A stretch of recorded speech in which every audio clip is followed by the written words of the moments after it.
दोस्तों, हाइपरथायराइड एक ऐसी समस्या बन गई है जो हर तीसरे घर में पाई जा रही है और इलाज के नाम पर जीवन भर खाने वाली दवाएं थमाई जा रही हैं। आज मैं आपसे कुछ ऐसे सुझाव डिस्कस करूंगा जो आपको ऐसी परिस्थिति में हाइपरथायराइड के प्रॉब्लम में न्यूट्रिशनल सपोर्ट और कुछ लाइफस्टाइल चेंजेस से इस हाइपरथायराइड से आपको छुटकारा देने में मदद कर सकता है और साथ ही ये जीवन भर खाने वाली दवाइयों से भी आपको छुटकारा मिल सकता है।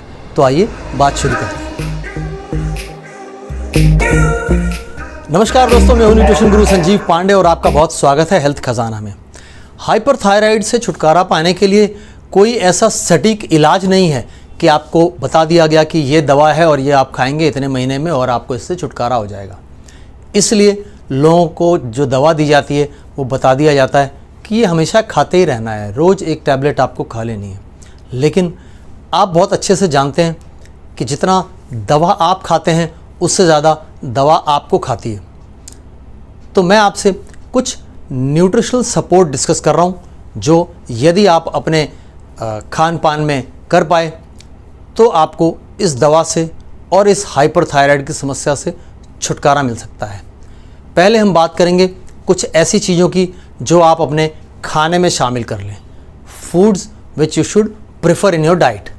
Number 1, cruciferous vegetables. ध्यान रखिएगा, जब हम इस टॉपिक पर बात कर रहे हैं तो इससे पहले जिस सब्जेक्ट पे हमने बात की थी हाइपोथायराइड, आपको समाधान में बहुत सारी चीज़ें कॉमन मिलेंगी क्योंकि हम थायराइड ग्लैंड को ठीक करने की बात कर रहे हैं। हाइपोथायराइड में थायराइड फंक्शन अंडर परफॉर्म्ड है और हाइपरथायराइड में थायराइड फंक्शन ओवर परफॉर्म्ड है। हमको थायराइड को सही स्थिति में लाना है ताकि जितनी आवश्यकता है उतना ही परफॉर्म करे।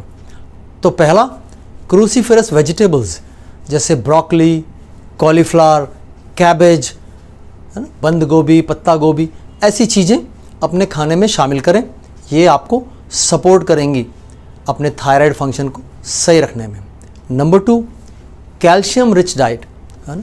कैल्शियम रिच फूड जो आपको लगते हैं आपकी जानकारी में आप अपने खाने में शामिल कर सकते हैं, जिसमें डेयरी प्रोडक्ट्स हो गए, आलमंड्स हो गए, लीफी ग्रीन्स यानी हरी पत्तेदार सब्जियां हो गई, ये सब, और खाने में ऐसी तमाम चीज़ें जो आपको प्रकृति देती है और रंग में सफ़ेद होती हैं, वो सब भी आपको इसमें मदद करेंगे।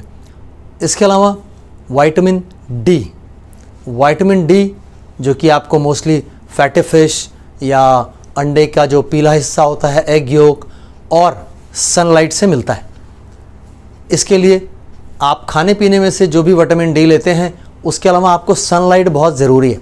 अगर आप धूप में कुछ समय नहीं बिता रहे तो मुश्किल है कि जो विटामिन डी आपके शरीर में गया भी है वो एक्टिवेट हो सके या एक्टिव फॉर्म में, जिसे D3 कहते हैं, उसमें कन्वर्ट हो सके। अगर ऐसा नहीं होगा तो आपके किसी काम नहीं आएगा। Number 4, omega 3 fatty acids. आपको अपने खाने में ओमेगा 3 फैटी एसिड देने वाली चीज़ों को शामिल करना होगा, जैसे flax seed, chia seed, walnut, fatty fish, ऐसी तमाम चीज़ें। नंबर 5, सेलेनियम बहुत ही मुश्किल होता है डाइट से मिलने में, तो मोस्टली सप्लीमेंट्स के ज़रिए इसको पूरा किया जाता है और सप्लीमेंट की बात हम वीडियो के लास्ट में करेंगे आपसे। सेलेनियम के लिए आपको चाहिए होता है सनफ्लावर सीड्स, मशरूम, फिश, ऐसी चीज़ों में कुछ मात्रा में सेलेनियम मिलता है। Then number 6, iron rich food. Iron की बहुत ज़रूरत होगी। आप जो भी ऐसी चीज़ें कर सकते हैं, जैसे जो घरेलू उपाय करते हैं लोग कि लोहे की कढ़ाई में खाना बनाना, इट्स ओके, लेकिन जो ज़्यादा अच्छा आयरन है वो जो आपको पौधे देते हैं। तो आपको पालक का सेवन करना होगा, आप बहुत अच्छे से जानते हैं। फिर लेंटिल्स हो गए, रेड मीट सीमित मात्रा में, और पम्पकिन सीड्स हो गए, कद्दू के बीज, इन सब में काफ़ी मात्रा में आयरन होता है। देन आपको जिंक की ज़रूरत पड़ेगी। ये सब वो न्यूट्रिएंट्स हैं जो आपके थायराइड फंक्शन को सही करने में मदद करेंगे आपको। जिंक आपको चिकपीस से मिल जाएगा, पम्पकिन सीड से मिल जाएगा, कैश्यू से मिल जाएगा और लेंटिल्स में भी कुछ मात्रा में मिल जाएगा। तो आप अपने खाने में इन चीज़ों को जहाँ तक शामिल कर सकें बहुत अच्छा होगा। And last but not least, healthy fats में एवोकाडो, ऑलिव ऑयल, नट्स ये सब यूज़ करें। और हाँ, एक और इम्पॉर्टेंट इंग्रेडिएंट है, एक न्यूट्रिएंट जिसे हम मैग्नीशियम कहते हैं। मैग्नीशियम भी आपकी बोन हेल्थ को सपोर्ट करता है। जैसे हमने शुरू में कैल्शियम की बात की, कैल्शियम की आवश्यकता इसीलिए पड़ती है कि इस स्थिति में, हाइपरथायराइड की स्थिति में आपकी बोन्स वीक होने लगती हैं, बॉडी से कैल्शियम जा रहा होता है। तो हमें वो सब करना है जो कैल्शियम को ठीक से एब्जॉर्ब करने में मदद करे। जैसे हमने विटामिन डी की भी बात की, वो भी कैल्शियम को एब्जॉर्ब करने में हेल्प करता है। और ऐसे में आपको मैग्नीशियम की ज़रूरत पड़ेगी। ये आपको जो मसल क्रैम्प्स होते हैं और जो बोन हेल्थ जा रही है आपकी, वीक हो रही है, इस सब से आपको प्रोटेक्ट करेगा। अब बात करते हैं कुछ ऐसे खाने की चीज़ों की जिनको आपको अवॉइड करना होगा, जिनको आपको सीमित रखना होगा या हो सके तो बचना होगा। Number 1, excess iodine. ऐसी चीज़ें जो आपको आयोडीन देती हैं उनकी मात्रा थोड़ी सीमित करनी होगी आपको। जैसे सीवीड्स हो गए या आयोडाइज सॉल्ट हो गया। आयोडाइज सॉल्ट खा रहे हैं तो वो नमक वाली चीज़ों का सेवन कम कर दें। Number 2, caffeine and stimulants. Caffeine एक बार फिर आपके थायराइड फंक्शन को डिस्टर्ब करता है और जैसे एंग्जाइटी वगैरह जो प्रॉब्लम है इसको और बढ़ा देगा। पल्पिटेशंस यानी दिल की धड़कन जो अनइवन होने लग जाती है, कोई कोई बहुत तेज़ हो जाएगी, इन चीज़ों को बढ़ा देगा। ट्रेमर्स होते हैं जो हमने पिछले वीडियो में बात की थी, उंगलियां कांपती हैं, हथेली हिलती है, इसको बढ़ा देता है। तो आपको कैफ़ीन और स्टिमुलेंट्स पर रोक लगानी होगी। देन रिफाइंड शुगर से बचिए। ज़्यादातर खाने पीने की चीज़ों में जो मीठी हैं उनमें रिफाइंड शुगर आ रहा है। रिफाइंड शुगर आपका जो ब्लड शुगर से स्विंग होता है वो बहुत बढ़ा देगा। नेक्स्ट इज़ प्रोसेस्ड फूड आप अच्छे से जानते हैं किसी भी तरीके से आपके लिए अच्छा नहीं है, हानिकारक है। और जब आप ऐसी अवस्था में हैं तो फिर वो ज़्यादा हानिकारक है आपके लिए। ये आपके बॉडी में इन्फ्लेमेशन को बढ़ाता है, सूजन को बढ़ाता है और इससे तरह तरह की प्रॉब्लम्स क्रिएट होने लग जाती हैं। देन अल्कोहल से आपको दूरी बना के रखनी होगी। अल्कोहल आपके लिए बहुत ही ज़्यादा नुकसानदायक साबित हो सकती है हाइपोथायराइड की सिचुएशन में। आपको बोन लॉस हो रहा है, वो बढ़ा देगा, यानी हड्डियाँ कमज़ोर होने लग जाएंगी। फिर ये इंटरफेयर करता है थायराइड फंक्शन के साथ। जो आप मेडिसिन ले रहे हैं उस मेडिसिन का असर नलीफाई कर देता है अल्कोहल।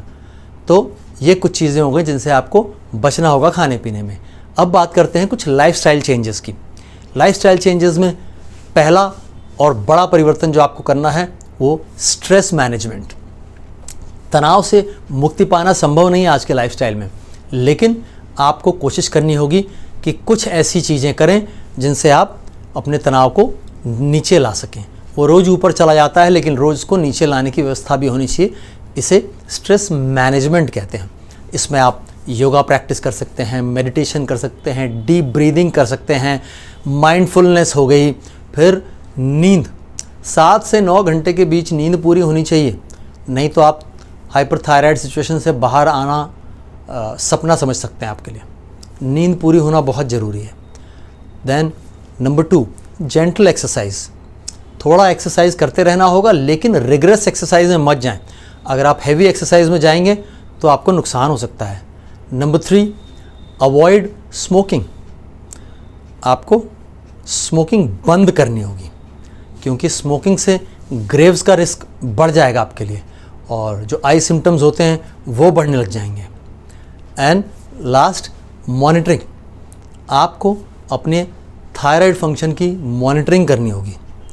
आप रेगुलर ब्लड टेस्ट कराते रहें जिसमें आप अपना TSH यानी thyroid stimulating hormone, then free T3 and free T4 इनकी जांच रेगुलरली कराते रहें ताकि आप मॉनिटर कर सकें कि बढ़ रहा है, घट रहा है, स्टेबल है, नॉर्मल हो रहा है, ये पता लगना चाहिए।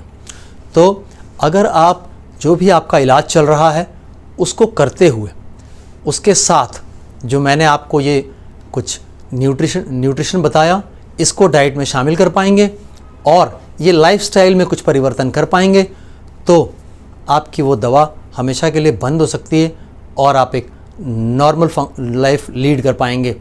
इस थायराइड फंक्शन को नॉर्मल करके। बात करते हैं सप्लीमेंट्स की।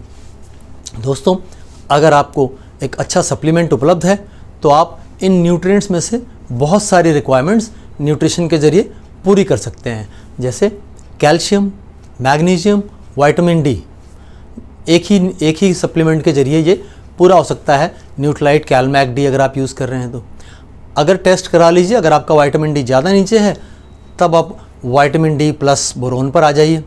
देन ओमेगा 3 खाने में से पर्याप्त नहीं मिल सकता, वो आपको सप्लीमेंटेशन पे आना ही होगा। आप न्यूट्रालाइट सैल्मन ओमेगा 3 यूज़ कर सकते हैं इसकी भरपाई के लिए।